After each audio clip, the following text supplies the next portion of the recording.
Hello, everybody.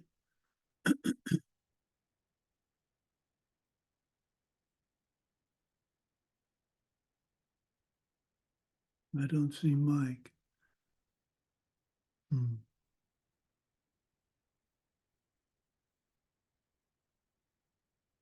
Well, we'll go ahead and get started. Why am I not seeing everybody? There we are.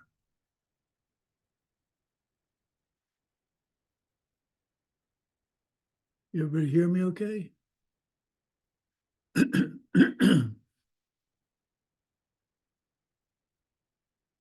Well,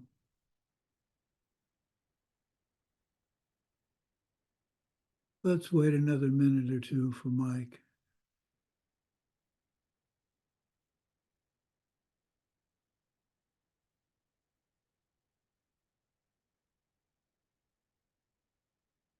No, we'll go ahead. Oh, there's Layla.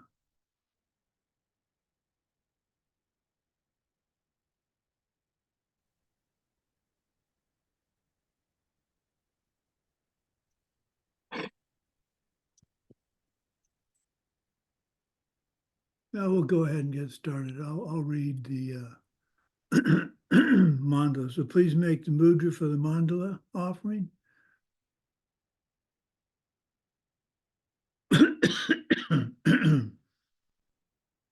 Here is the great earth, filled with the smell of incense and covered with a blanket of flowers.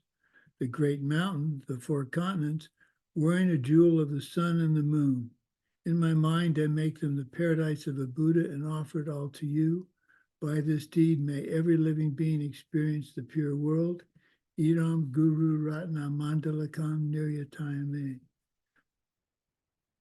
I go for refuge to the Buddha, Dharma, and Sangha until I achieve enlightenment. By the power of the goodness that I do in giving and the rest, may I reach Buddhahood for the sake of every living being. I go for refuge to the Buddha, Dharma, and Sangha until I achieve enlightenment. By the power of the goodness that I do in giving and the rest, may I reach Buddhahood for the sake of every living being. I go for refuge to the Buddha, Dharma, and Sangha until I achieve enlightenment. By the power of the goodness that I do in giving and the rest, may I reach Buddhahood for the sake of every living being. Okay, rejoicing. Let's start with Anna. What do you have to rejoice about today?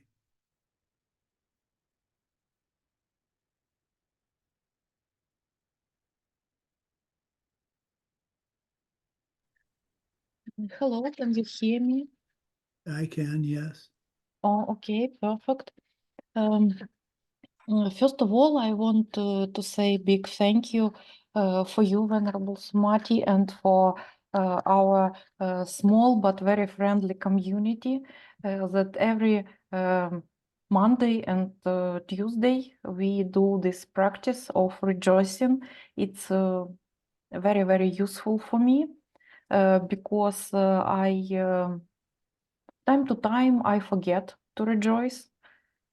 So I want to say very big thank you for all of you for this opportunity. And about my rejoicing, I have a friend and they went to some trip. It could be dangerous in some moments, and I tried to support them in this financially and in mental way, emotional way.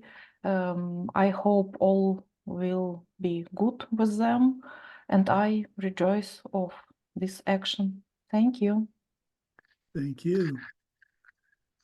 Yeah, rejoicing is something that we forget.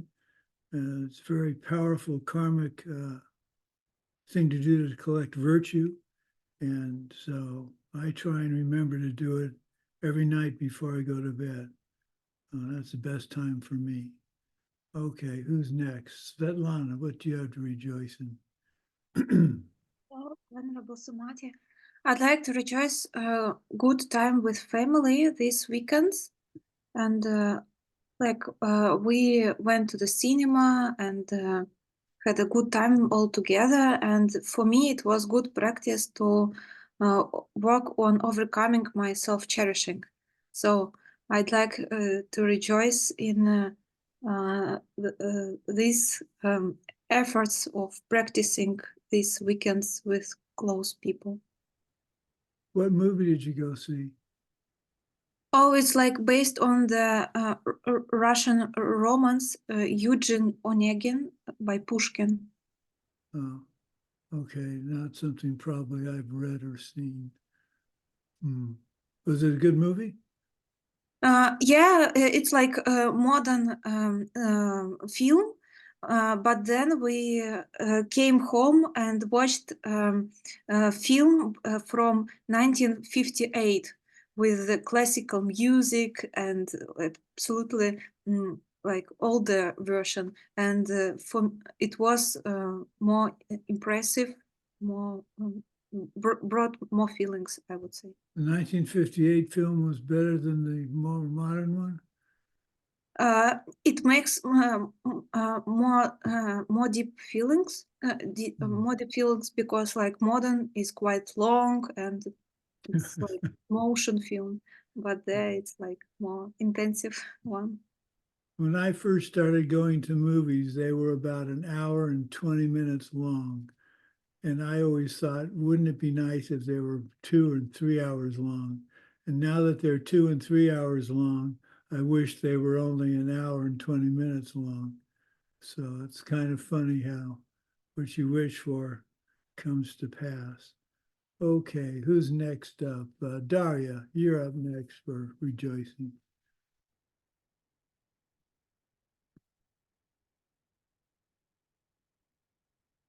Nope, your microphone, dear. Oh, There you go. okay. Good morning, Venerable Sumati. I'm rejoice. I began to teach other people how rejoice.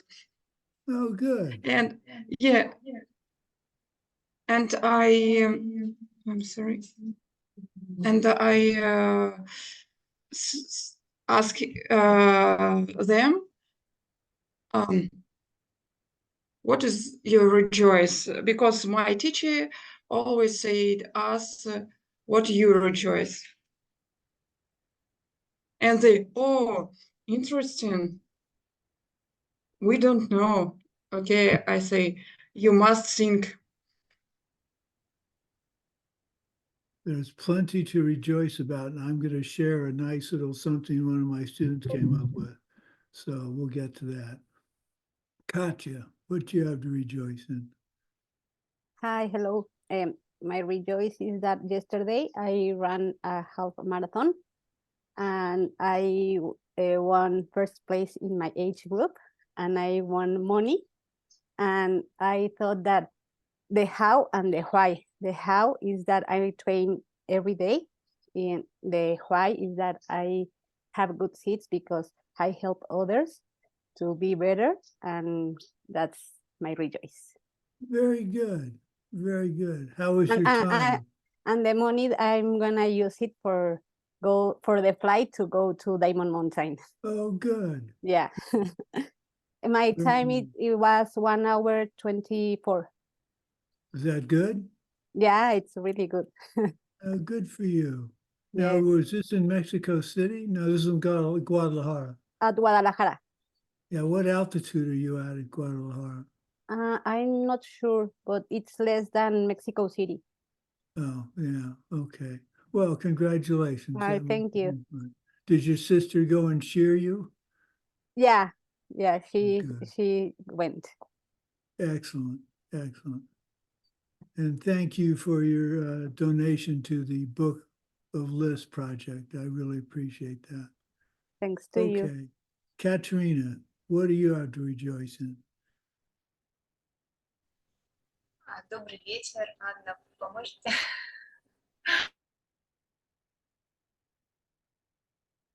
То у нас были местные праздники, и мы с детьми встретились с сообществом, где они были в садике. У нас очень теплые отношения сохранились, и мы рады приходить к ним в гости на праздники. У меня было еще небольшое омрачение, и я рада, что оно закончилось, и что сейчас все реже случаются какие-то вещи, которые меня выбивают из практик. Я рада, что я быстрее понимаю, что происходит, и быстрее заканчиваю. Спасибо.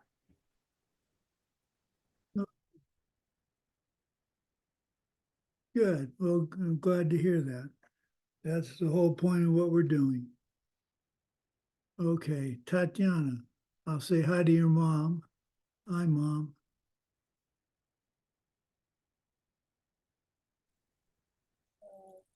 Здравствуйте. Спасибо.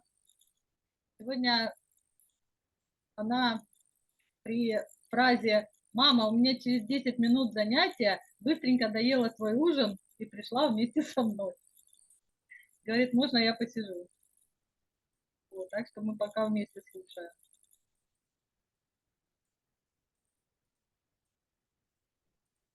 Надеюсь, что Oh, сейчас будет все хорошо. oh, good. Я хотела поделиться своей радостью. Я когда пришла к вам слушать 4-й курс, у меня был незаконченный с октября месяца, я не могла завершить. Вот. Я теперь стараюсь посвящать свои завершенные дела тому, чтобы и мой курс, и курсы других студентов успешно завершались.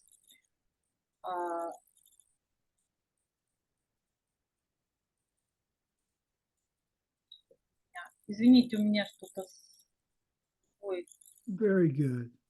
That's exactly what you should be doing.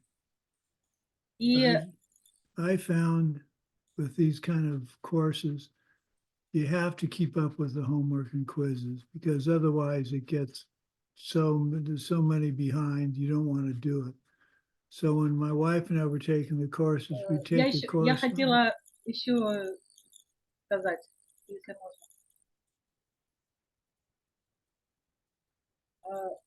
Сегодня я планировала 18 числом закончить стенограмму 2-го урока ТТ-6, который мне доверили делать.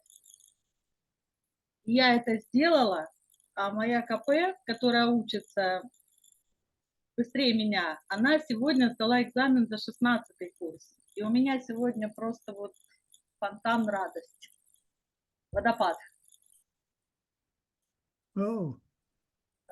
Благодарю.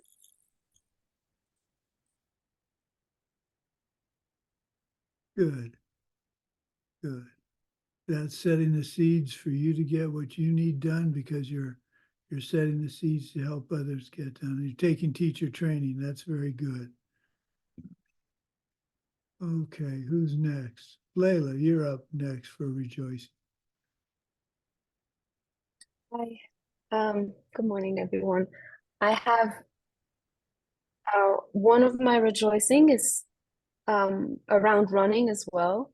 So, Katya, I used to also run a lot of half marathons and full marathons. I was never first of my division, but last year I hurt my knee and I had to change the way that I exercised, and I had to adapt, and I was very frustrated about it.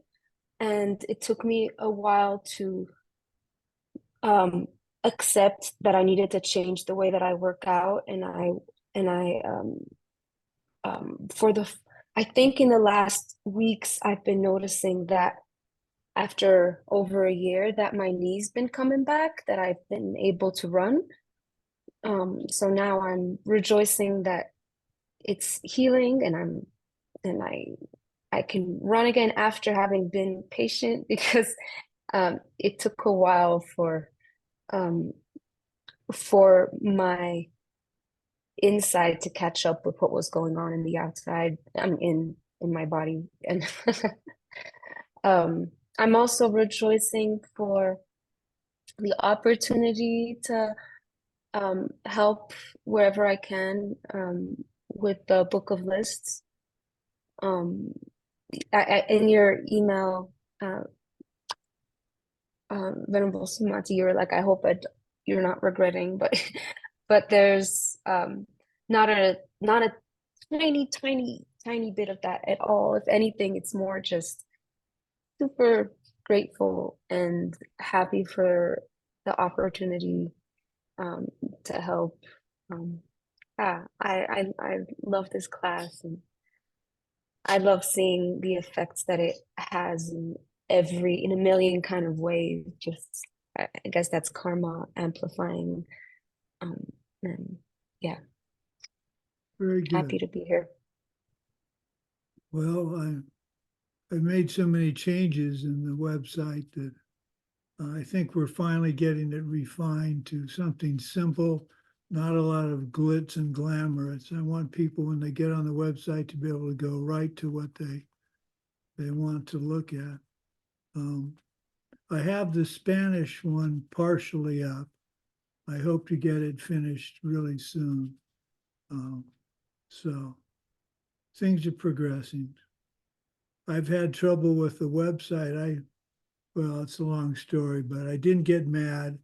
I simply called WIC, and they have 24/7 help. And it was very nice to be able to call at 2 in.the morning and be able to get an alert technician to help me with my problem. So that's because I drop what I'm doing to help others. So I'm setting the seeds and having it ripen. That's very nice. Okay, here's a student from one of my students in South Africa sent me this list of 10, and I just wanted to share it with you because I think it's a wonderful way of looking at the day-to-day experience we have and what we need to be, how we can be grateful. So I am grateful for early wake-ups, referring to children waking this lady up early in the morning. Children to love. I rejoice in having a house to clean because that means I have a safe place to live. I'm grateful for laundry to do because that means I have clothes to wear. I am grateful for dirty dishes because that means I have food to eat. I am grateful for crumbs under the table because that means I have family meals. I'm grateful for grocery shopping to do because that means I have money to shop for food. I am grateful for having toilets to clean because that means I have indoor plumbing. I'm grateful for lots of noise from my children because that's kids having fun. I'm grateful for endless questions because that represents a person who is learning. And I'm grateful for getting into bed tired and sore because that means I'm still alive. I think that's really very sweet. And I like how doing the laundry reminds this person that they're fortunate, they have the good fortune and karma to have clothes to wear. And dirty dishes, we think of dirty dishes being, no, I've got to go do the dishes. And it's interesting to think of dishes, dirty dishes, reflecting that you have food to eat. I think that's really powerful. I'm going to use that. I'm not going to put it in my list of things because that's not really appropriate, but I'm going to post this near my desk and think about it every day. So if anybody would like a copy of it, I've printed it out. I'll send that to everybody after class.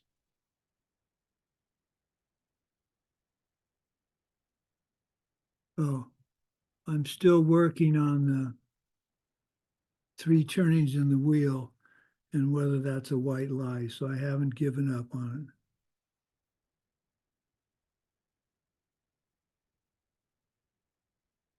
it. Okay, today's class is pretty dense, so I'm going to be reading my notes pretty much because I want to get it right. So relax and enjoy. We're going to be talking about the nature of omniscience and several proofs that Master Dharmakirti came up with to show there was not a creator God. Okay, here we go.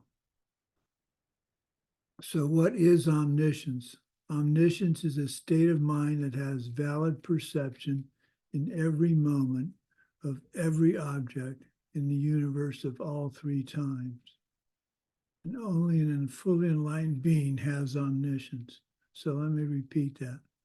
Omniscience is a state of mind that has valid perception in every moment of every object in the universe of all three times. So one of the first things you need to do if you're omniscient is distinguish between unchanging and changing things. In Tibetan, unchanging is takpa, and in Tibetan, changing things are mitakpa. So takpa is unchanging, mitakpa, mi is the negative of takpa. So mitakpa means a not unchanging thing, which means it's changing. So changing thing is anything that performs a function or causes something. A changing thing must also be anything that is itself produced or caused. So again, a changing thing is anything that performs a function or causes something. A caused thing necessarily changes moment to moment as the energy of the cause is propelled. Its existence wears out and changes. Mind is always changing in that it's changing from moment to moment in the objects that it's perceiving. But mind is permanent or eternal in the sense of never going out of existence. There has never been a moment where your mind didn't exist, and it will never go out of existence. So the fear when we die in the West, when we die, that we're going to disappear and be forever gone is unrealistic, because our mind will always exist and continue. What's disappearing when I die is sumati, but not sumati the body, but not sumati the mind.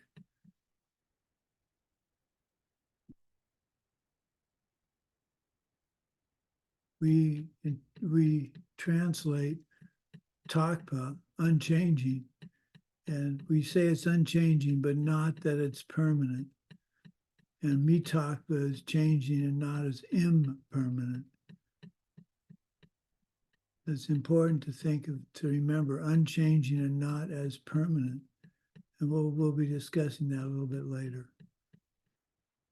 The Shravakas were a group of Hindu philosophical tenets around 600 AD. And they had a school of thought which asserted the existence of an omniscient state of mind, but contended that the omniscient being had to be the creator of the universe. That is, the quality of omniscience must coexist with this creator being. Furthermore, they said such a creator being had to be unchanging. That is, he had to be omniscient from beginningless beginning.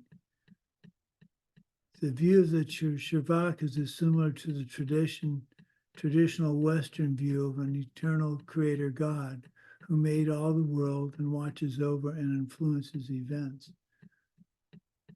Another ancient Hindu school asserted some type of primal or original unchanging force that created the world. Master Dharmakirti considers the positions of these schools and logically disproves the existence of such an unchanging creator being or a primal force. So why are we looking into this?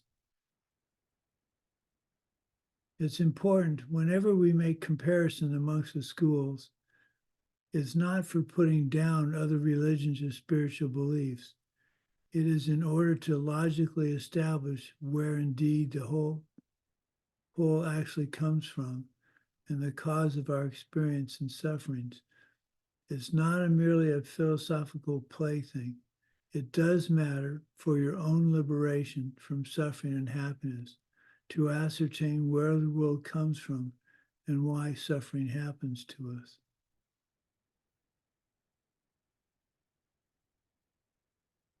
Now we're going to proceed to disprove the very possibility of an omniscient creator being, basically the God that so many of religions in the world depend on. First, he disproves the existence of an unchanging omniscient creator being by way of two principal arguments. Because an omniscient being validly perceives changing things, the perception of such things themselves must therefore change. And since the world arises in stages, an omniscient mind neither could have come from something that is unchanging, nor could it depend on the existence of an unchanging thing. Because the world arises in stages, it's a changing thing. So to say the world is unchanging, or the creator being who created the world is unchanging, is simply wrong and is disproved.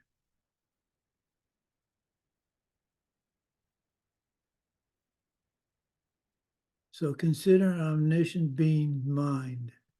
It is unchanging. Consider an omniscient being's mind. It is changing because objects of knowledge are changing.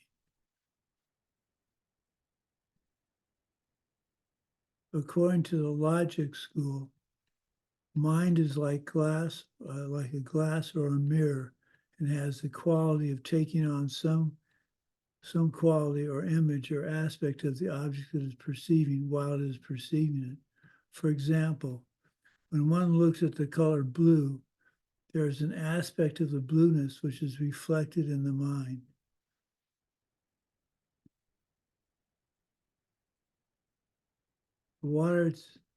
This is similar to how water in a swimming pool takes on blueness if the bottom of the pool is painted blue.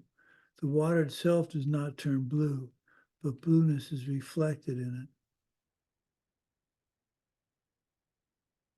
it. Therefore, when the mind perceives a working thing or a changing thing, the mind must likewise be changing because the reflection of the object, the image of the object, is changing as the object itself changes.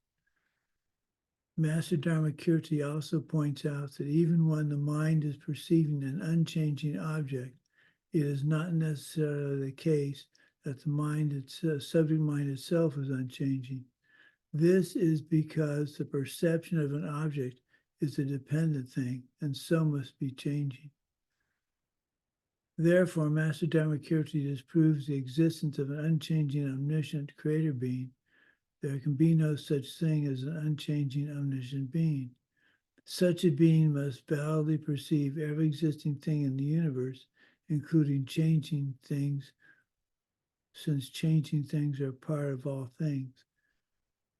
Its valid perception of changing things can never be unchanging because the changing thing changes the mind validly perceiving it.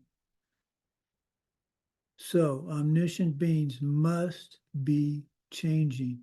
They cannot be unchanging. But this does not mean that an omniscient being is the creator. We add this point that the mind can never become unchanging. It cannot suspend itself into an unchanging state because it is a cause thing and is therefore necessarily changing. The fact proved here that it would be impossible for an omniscient being to be unchanging means, strictly speaking, that no additional arguments are required to logically disprove the possibility of an unchanging, omniscient creator God. Nonetheless, Master Dharmakirti presents a second argument to reinforce the non-existence of such a being. Master Dharmakirti then disproves that an unchanging creator being exists by reason of the fact that no such unchanging being could have created its own mind. If a being is the creator, if there is a God, the God sitting up there making these decisions, if such a being is the creator, then it must have created its own mind because it creates everything and its own mind is part of everything. But an unchanging being cannot create its own mind because its mind is a changing thing. And an unchanging thing can't produce a changing thing. If such a being did not create its own mind, then it cannot be the creator. Therefore, there is no such thing as an unchanging creator being. To put it another way, if we assert that the unchanging omniscient creator being created the world, then you would have to say that this being created its own omniscience, since its mind and omniscience are part of the world. This is impossible because the mind and all other changing things are necessarily caused things. And so unchanging things could not cause anything.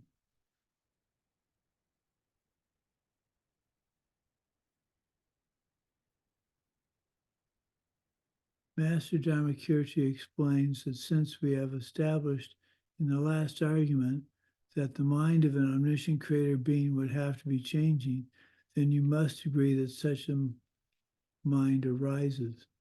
This arising omniscient mind could not have come from anything unchanging because it is something that arises gradually in stages and not instantaneously. An unchanging thing could never cause something that came into existence in stages. If it could cause anything, then this result would have to occur in an instant. This result could not be something that fluctuated or changed moment to moment. A changing thing is caused when the material cause transforms into the actual thing. An unchanging thing cannot produce or cause anything because it cannot transform or change into a result. Furthermore, the mind cannot arise in dependence on certain conditions because an unchanging thing is not something that can depend on something else. Therefore, it's impossible for unchanging creator being to have created its own omniscient mind. The very fact the world, not just the mind of a creator being, is made up in stages, the fact that it's perpetually changing and not something that occurred instantaneously and does not fluctuate, means the world cannot have been made by an unchanging thing, because unchanging things cannot cause changing things.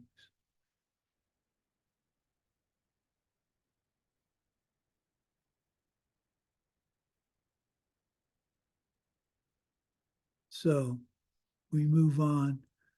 Because the world is made in stages, this is an important part as well. So you'd have to conclude that neither unchanging creator being exists, or even if you still held that unchanging being exists, then this unchanging being is not the creator because it cannot have created its own omniscient mind, nor the world in general. So this is just trying to show that we can prove that there isn't a creator God.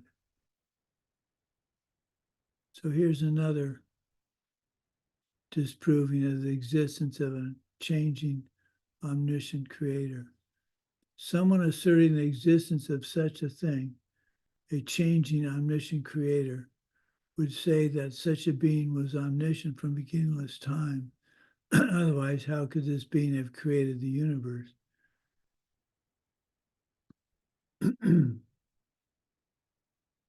Master Dharmakirti demonstrates that such a being would have to have never been in the cycle of suffering, never followed the path out of suffering, and so his omniscience and perfection would never have been caused as such. Omniscience is something that must be caused by following the path out of suffering and achieving enlightenment. So Master Dharmakirti concludes that it's impossible for a being to have always been omniscient since beginningless time. There are some additional proofs that we need to at least be aware of.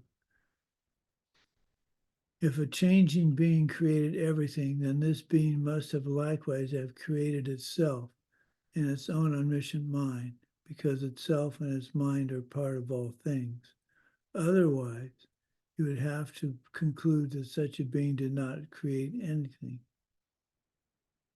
But how could such a creator being create itself when it isn't yet itself created? Furthermore, such a being must have had omniscience at the moment of creating its own omniscient mind. Or how else could it have created an omniscient mind? But how could it have had omniscience before it created its own omniscience? So opponents would have to contend that a creator being God was itself uncaused.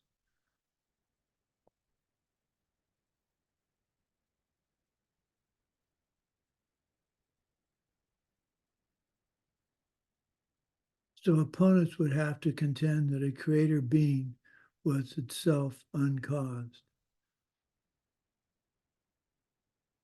When you contend this, then you have to say that this God did not create everything because it did not create itself.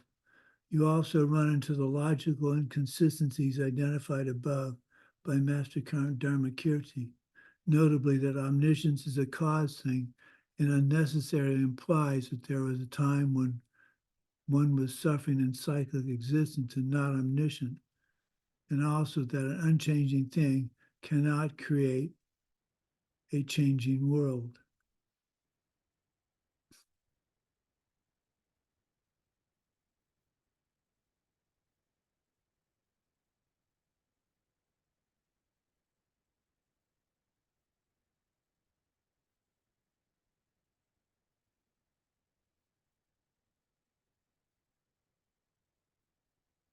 Let's go to the homework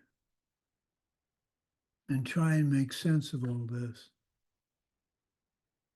The point that Master Dharmakirti, and the reason we're studying this is to be able to prove to ourselves and if necessary to others that there's the idea of a creator God is irrational. I'm going to have to take a brief break here, so I'll be right back.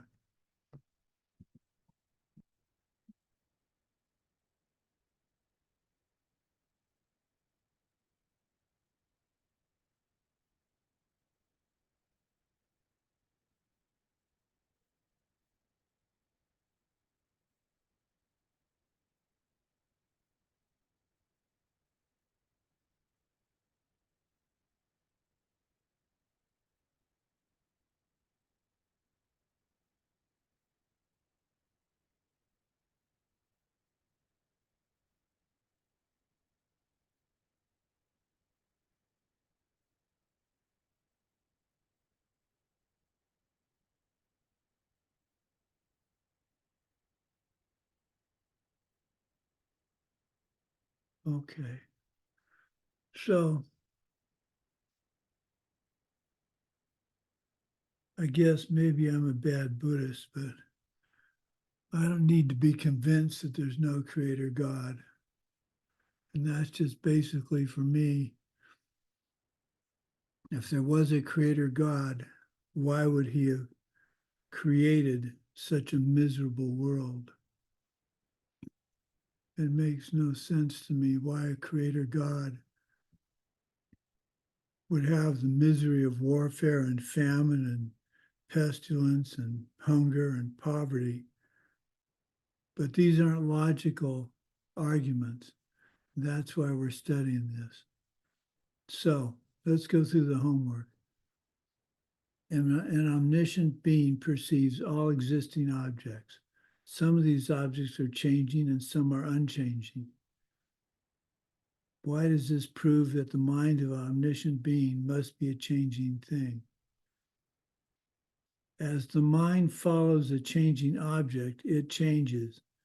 That is, it must move and change with the changing of its object. Well, that makes pretty good sense. What's an example of a changing thing and an unchanging thing? Well, I use these as examples. An unchanging thing would be emptiness. Something is, now when we talk about unchanging, it's instantaneous. When you pick up a pen and it's instantaneously occupying the space that it's in now. When I move it, it instantaneously occupies another space. It doesn't partially. It's not like this is partially here and then partially not here. This pen is either here completely or it's completely not here. And that makes it an unchanging thing because it doesn't slowly change from being here to not being here. It does it instantaneously. A changing thing would be like a pint of ice cream. A pint of ice cream slowly changes. And that makes it a changing thing versus an unchanging thing. So question number 2. Suppose it's true if a mind perceives a changing object, it must too be changing. Does this mean that the mind is unchanging when it perceives an unchanging object? No. The mind flits around as it perceives an unchanging object. It rests upon the object and departs from it continually. Additionally, the mind is caused, and all caused things are changing.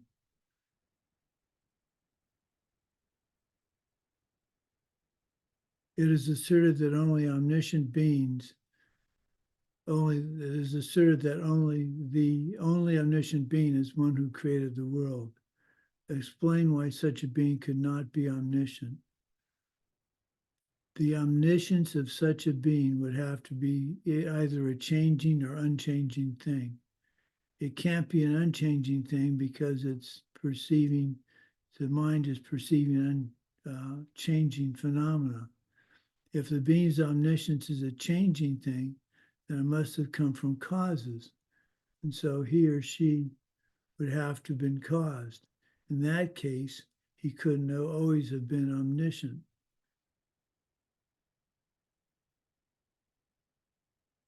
Question number 4. What does a person have to know in order to be all-knowing? He or she must know perfectly what it is we must give up in our behavior and worldview, and what we must take up in the same. It is not enough to know, for example, the scientific names for all things in the universe, or something of the like. So what does it mean for a person to be omniscient? He or she must know perfectly what it is that we must give up in our behavior and our worldview, and what we must take up in the same. So when we talk about omniscience, it's very clear. This example says, if I'm omniscient, do I know how every aspect of a computer works? Yes, but that's not the point of saying I'm omniscient. The important thing about being omniscient is that I can tell, well, I'm not omniscient. I would be able to tell instantaneously what you need and what you're doing harmful and what you're doing in a positive way. That's what we mean by omniscience. Question number 5. What 2 things are included in the afflicted side of existence, and what 2 things are included on the pure side? These are the four famous noble truths, which Geshe Michael thinks should be called Arya truths. They're the facts perceived by a person who has seen emptiness directly. It's important to realize that fact here refers to actual examples of suffering, not just in the principles relating to them. Suffering and the source of suffering are the afflicted side. The end of suffering and its path to the end of suffering are the pure side.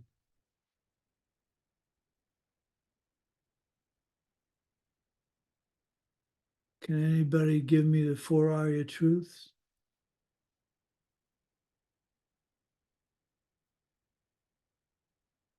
Oh, come on. Someone knows them. I'll start you.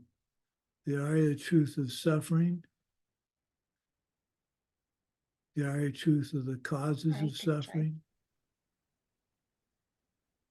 the Arya truth that there's an end to suffering, and the Arya truth that there's a path to the end of suffering. So there's suffering in this world. There's a cause of suffering in this world. There can be an end to suffering in this world, and there's a path to the end of suffering in this world.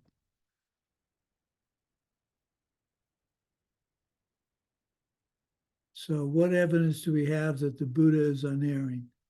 What evidence do we have that we believe the Buddha could not lie?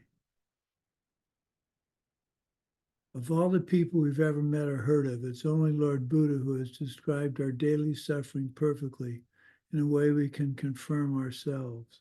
This by itself allows us to believe that he is very possibly unerring, which cannot be said of those who do not describe our suffering in this way. Now that's an interesting thought. Can we believe Lord Buddha based on this one fact that he or she describes suffering so perfectly? Don't we need multiple examples? Well, that's part of the whole point of logic. The simple logic that we've seen that he's right on something as important as the concept of suffering, the 4 Arya truths, is a very powerful argument to support that he or she is omniscient. And the reason we use that example is it's something we can investigate and prove to ourselves in this world. A lot of the other things about Lord Buddha are so deeply hidden that we can't experience them, and so we have to take it on faith. But suffering's right out here in front of us every day, 24 hours, 7 days a week, 52 weeks a year. So it's not that there's just this one thing we believe in. We see he's given us a good example of. It's that if we believe in this one example, then we can ostensibly understand that what else he says is true, because why would he have said something that was true and then say things that weren't true? And that brings us to the 3 turnings of the wheel and the idea of whether not fully explaining emptiness is a white lie or not. My wife and I talked about this, and it's kind of a fine definition. He's not telling a white lie. When someone asked how the world worked, he gave an answer that was befitting their level of understanding.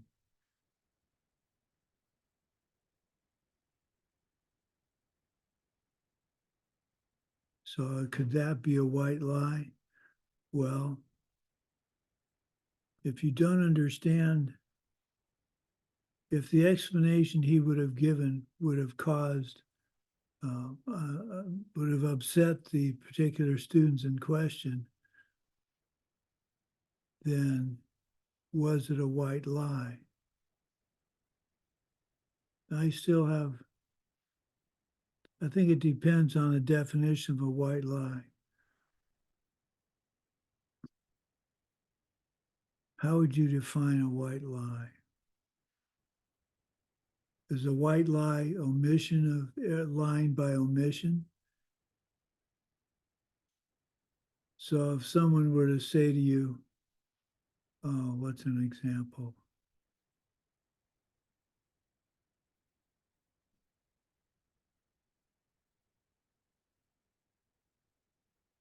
What's a good? I have one on the tip of my tongue. I'm trying to articulate it. Can I ask? Sure. Help me, please, with translation. Получается, что Будда, его всеведение — это то, что он видит прошлое, настоящее и будущее, абсолютную и относительную реальность одновременно. И один из заветов Будды — это что мы не должны рассказывать о пустоте человеку, который не готов к этому понять, чтобы он не отвернулся. И How тогда he does that, получается, I have no idea. Получается, что если Будда, допустим, видит будущее, он мог знать, что к нему придут ученики, среди которых будут те, кто смогут понять вот столько, да, и если он им скажет все, они там не будут способны понять и не будут слушать. И, возможно, я размышляла после прошлого занятия, он видел это, и поэтому он рассказал сначала первый поворот колеса, он знал, что потом часть учеников уйдут, а он расскажет второй поворот колеса для тех, кто готов услышать это, и будут те, кто полное учение. Right. Well, that's the.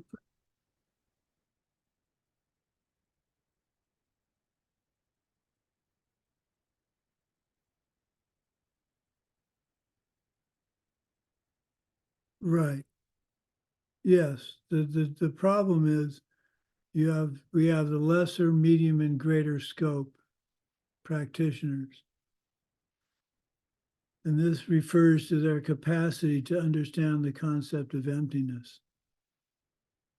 And so the question that still comes down to me is this idea of white lie by omission. And I'm trying to think of the example I used to use for this.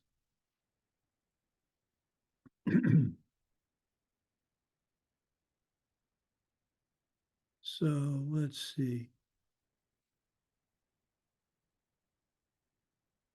Let's say you get into a fight at school. You're 10 years old and you get into a fight at school. And you come home and you've got a bruise on your face and your mom says, "What happened?" And you say, "Well, I got in a fight." Well, how'd that happen? Did you call someone stupid? And you didn't call them stupid, so you say, "No, I didn't." But you called them an idiot. So you called them the name, but you didn't call them that specific name. So you're not you're not lying because you didn't call them stupid, but you still got them angry by being insulting to them. So now if your mom had said, "Did you insult the other person?" you'd have to say yes. But the error by omission would be saying, "Well, I didn't call him stupid." So that means, so I'm implying that I didn't respond to anger because I didn't call him stupid, I called him an idiot. So that's an error by omission. Yes, you got mad, but the specific question, you could answer truthfully, even though it implied something other than what actually happened. That's kind of a convoluted example.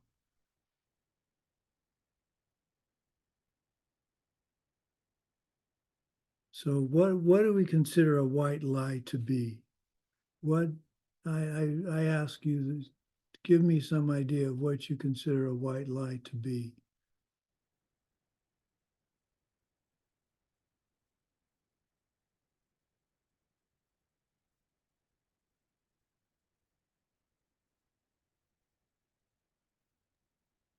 Это когда есть хорошее намерение, чтобы сделать, я говорю неправду, чтобы получить хороший результат, чтобы, допустим, помочь кому-то.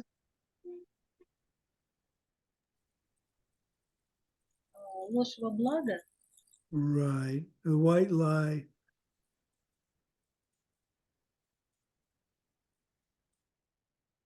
Yeah, white lie usually implies you're going to have a good outcome.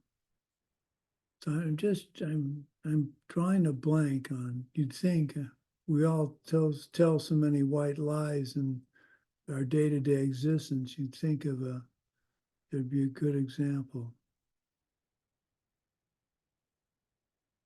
Well, here's an example maybe. My wife wants to go to a dance on Friday. I don't particularly want to go. So I say to her, I might go because I want her to think that I might go when I really don't want to go. So the white lie is my saying, I'll go even though I don't want to.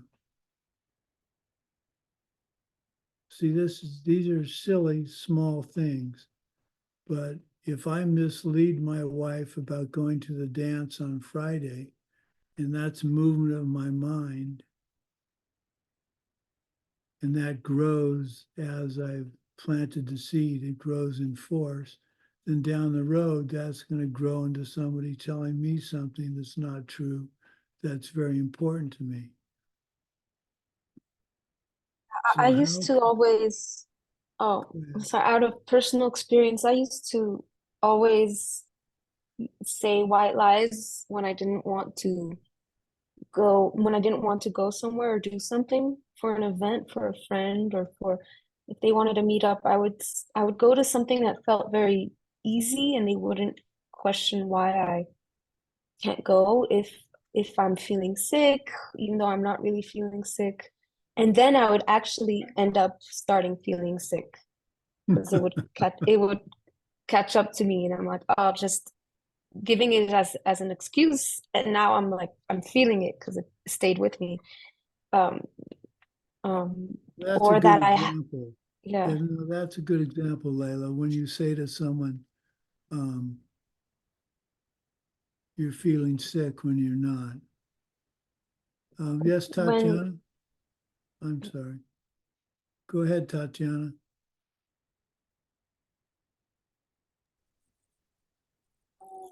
А я вот вспомнила такую историю, что когда не говоришь, а молчишь, то есть вот, ну, определенная часть информации говорится, а потом кусочек этот умалчивается, ну, тоже во благо, да, с кем ты общаешься.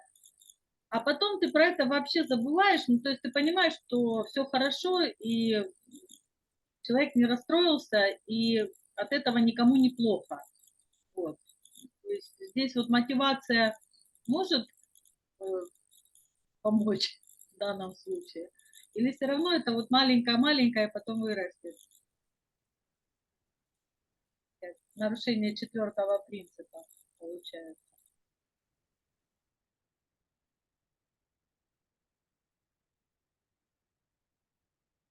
Well, okay. I have an example of that in just a minute. Layla, I cut you off. Did you have something you wanted to finish? Oh no, that's Okay, all right. Yeah. here's an example of what Tatiana was saying, I think. So someone asks me a question about, well, let's say Diamond Mountain. Now, what could the question be?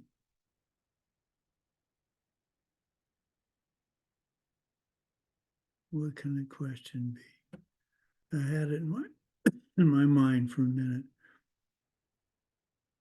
Well, let's go to more reasonably for me. Someone asked me about the book one of my books that I've written. And they say, did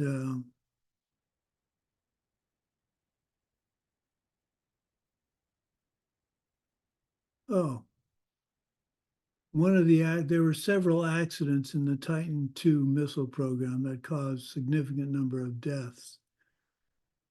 And so someone asked me, how many really bad accidents were there in the Titan program? And I could say to myself, well, this is what I consider to be bad. There was one. When I know, in fact, there were two, but I'm defining the one and talking about the one because I don't want to talk about the second one. So by saying in terms of loss of lives, the Damascus accident doesn't count. Instead, it's the Sarsi fire that counts. But there was another serious accident in Damascus many years later. So by my saying there's only one accident, I know there was more than one, but I've defined it in such a way that I only need to talk about the one, not both of them. So, and I'm omitting that further information. So when you catch yourself talking to someone and they ask you a question and you say to yourself, well, I'm not going to say everything, then that's potentially lying by omission. What's a better? I'm just not coming up with these examples. I'm going to have to start writing this stuff down. Maybe this could be an example. I recently, a few months ago, participated in some plant medicine thing. And then I omitted the information to my parents because culturally I knew they wouldn't really understand and it would hurt them more than anything. And it was also easier for me, but I just knew that their cultural understanding of it was so far away from the truth for them to understand the benefits of what I had done. And so I omitted that. If that helps as an example, it did feel like a lie, but whenever they would ask, they knew exactly where I went. They knew my location, but I just didn't give them more information about it, but it still is a lie. Yeah, well, it's like giving an excuse, like you said, it's like giving an excuse. Why didn't you go to the dance? Well, I could say because I don't like dancing. I'm not good at it, and with Parkinson's, I'm even worse. Or I could say, and to not hurt her feelings, say, well, I just don't feel up to it. I'm really tired today. I'm not really tired. I just didn't want to go to the dance. So does that mean you have to be completely honest with everybody all the time? Well, try it. It's like that movie where the invention of lying. I'd really like, if you get a chance, I think you'd find that movie very interesting because the conversation they have shows just how much we tell lies. So, I have a question about that because I'm still I hear it, but my mind is still fighting against the idea that all white lies can't, that it's I'm still, for instance, if a person is dying, let's say, and right before they die, sometimes you see it in movies or something, they'll tell them something that they can't be sure of. It's not a full truth. It's a bit of a lie, but it's to help them,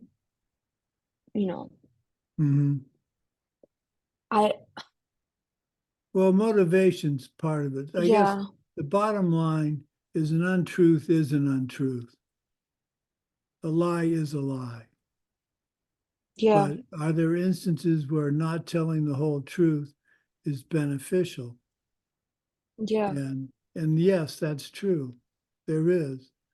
For instance, the first turning of the wheel. Lord Buddha saying some things are existent. That's what he said to the first turning of the wheel. Things exist. And everybody goes, oh, good, things exist. I'm happy with that. So it's not that he told a lie. They do exist. He just didn't share with them how they exist. So he was telling them the how. He didn't tell them why they existed. He was telling them the how. They're there, they're out there, they exist. I used the organic chemicals that possibly damaged my brain. They're out there, they exist. But he didn't tell them the why. So was he lying? No, things exist. You're sitting on a couch, you eat food, you drive a car, those things all exist. It's not that they don't exist, it's that they don't exist the way that we think they exist. So in the first turning of the wheel, Lord Buddha wasn't lying when he said things exist. They do, but not the way we think they exist. And that was the next step in the progression of the three turnings of the wheel. So the first turning, things exist. The second turning, they don't exist, comma, the way we think they do, comma. And the third turning of the wheel was, well, if you want to believe some version of that, then that's okay, but that's not the highest way of looking at the world. So a white lie or an error by omission. Well, so Lord Buddha didn't lie when he said things exist. There was a better definition of it, but he didn't say anything wrong when he said things exist. It's like kill your mother and father. That's right. Don't kill your mental afflictions. If you don't know what he's talking about, it sounds like he's telling you a lie. He's saying, kill your mother and father. But he's not telling you a lie. He's talking about your mental afflictions giving birth to your behavior. So does that mean you can rationalize a white lie? Most white lies are us rationalizing a certain behavior. If I don't want to go to that dance, I could disappoint her and say, I just don't want to go to the dance. Or I could go to the dance, and if she says, are you having a good time? I could say, no.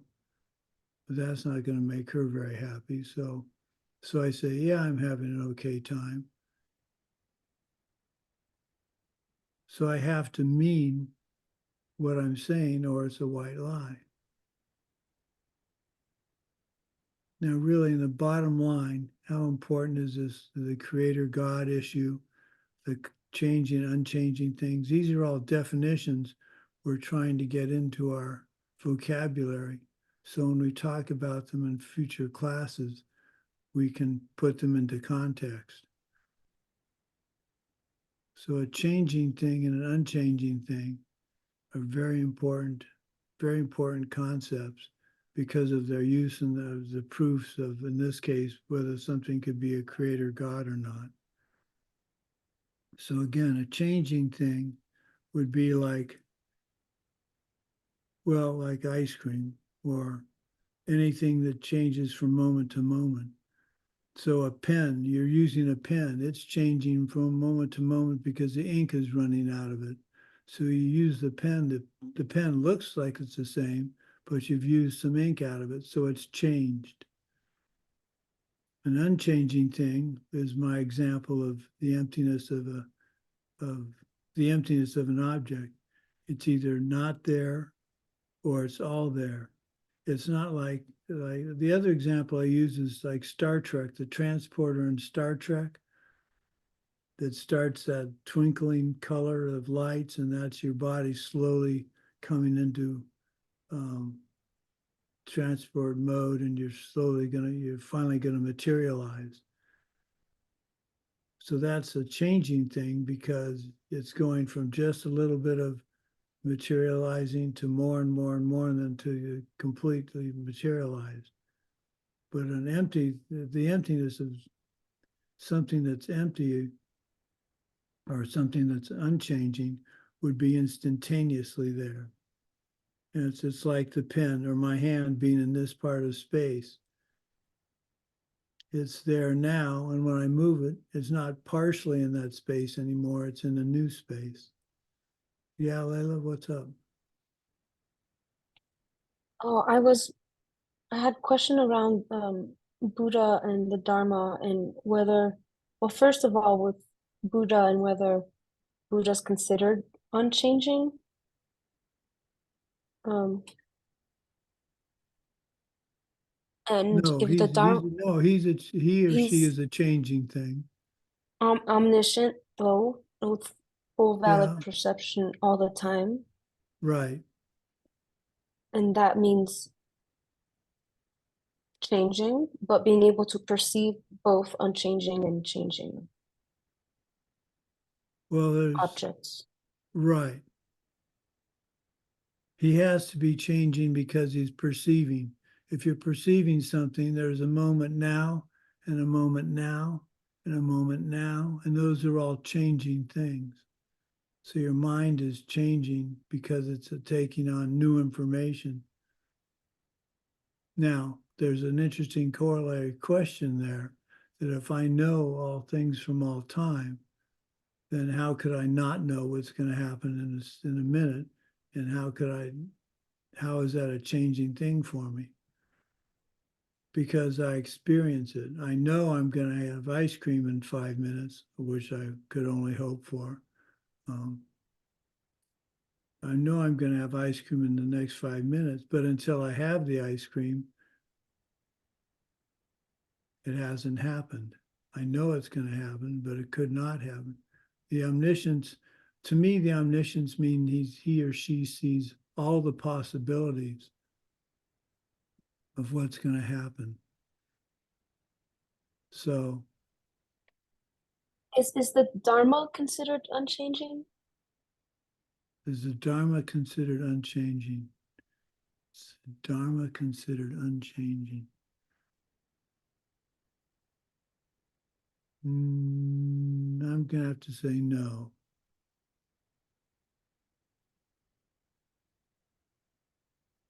That's an interesting question.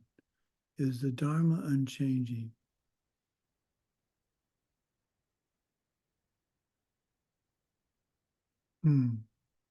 Well, let's think about that for a minute.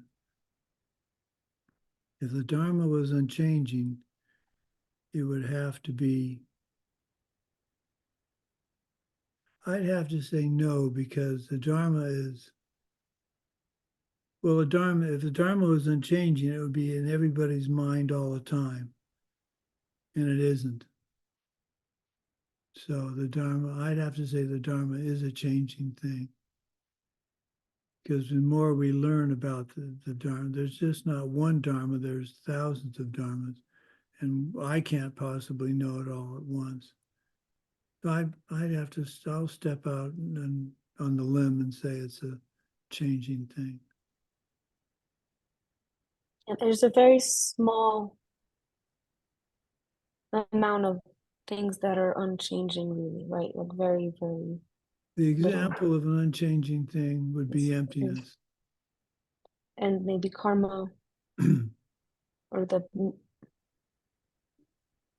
No, karma's No? changing because it grows. and, So that's a changing or thing. the existence of karma. That's a good question. It's like gravity. I'll have to think about that. There's karma. No, karma is not unchanging. The existence of karma. Well, the existence of karma is a changing thing because not all people believe in karma. If everybody believed in karma, then would karma be an unchanging? If it was unchanging, everybody would believe in karma completely. But then doesn't it still exist doesn't it still exist even though it can't be perceived? It's by some? Yes, yes. Yeah, that's one of the reasons we're studying this, is we want to prove Yeah. the concept of karma and emptiness. And we're going to be getting to that in the next couple of classes, because it's very, very important. In fact, your whole training as a Buddhist relies on the idea of past and future lives. And to believe in past and future lives, and what happens in your past is your present to future, depends on your understanding and believing in karma. And karma, to me, is the only way to explain anything in my world. Anything in my world.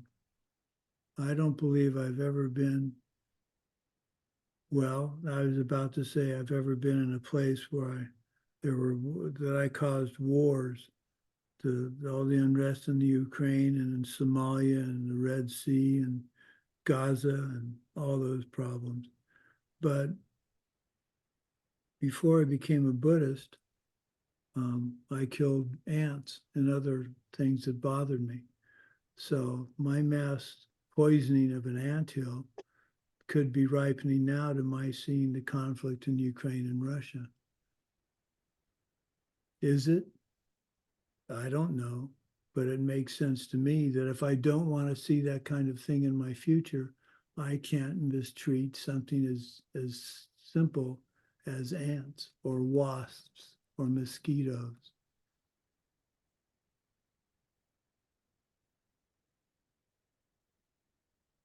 That's the only way I can tie what's happening to Ukraine and Russia and the rebels and the Red Sea and all that, is by my disrespecting the life of something else, even as supposedly lowly as an ant. Because that's what war is all about. To me, war is disrespecting somebody else's beliefs.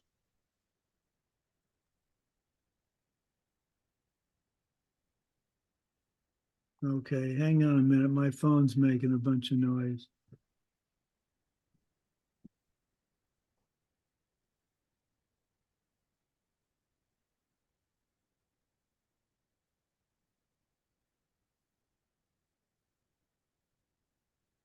Hello?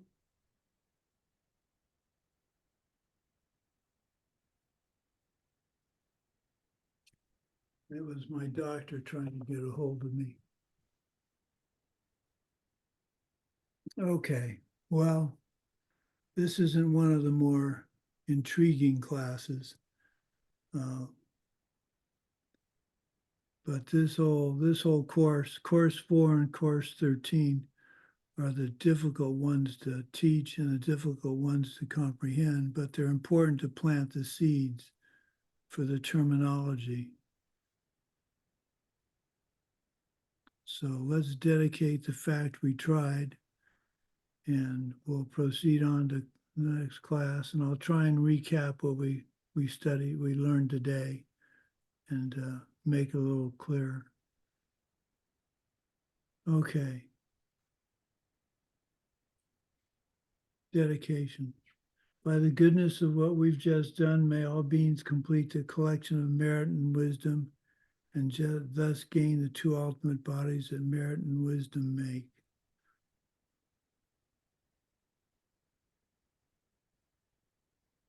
Hang in there with this course. It's difficult. Believe me, it's not easy to teach. And it'll make sense as we continue throughout the rest of the courses. So Layla, stick around for a few minutes, and we'll see the rest of you all on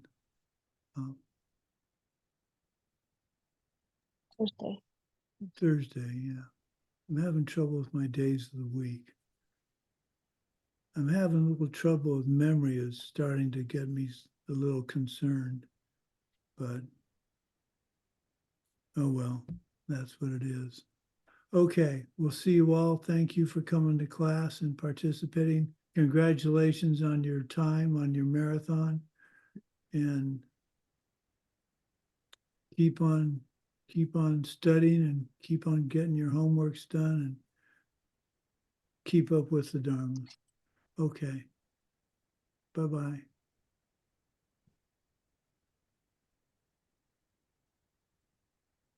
Okay, Layla, what's up? Okay, so I didn't have too much time this weekend, but I was able to at least do kind of something to help show you what I was talking about. Do I have permission to share my screen? Oh, Svetlana saying stop recording.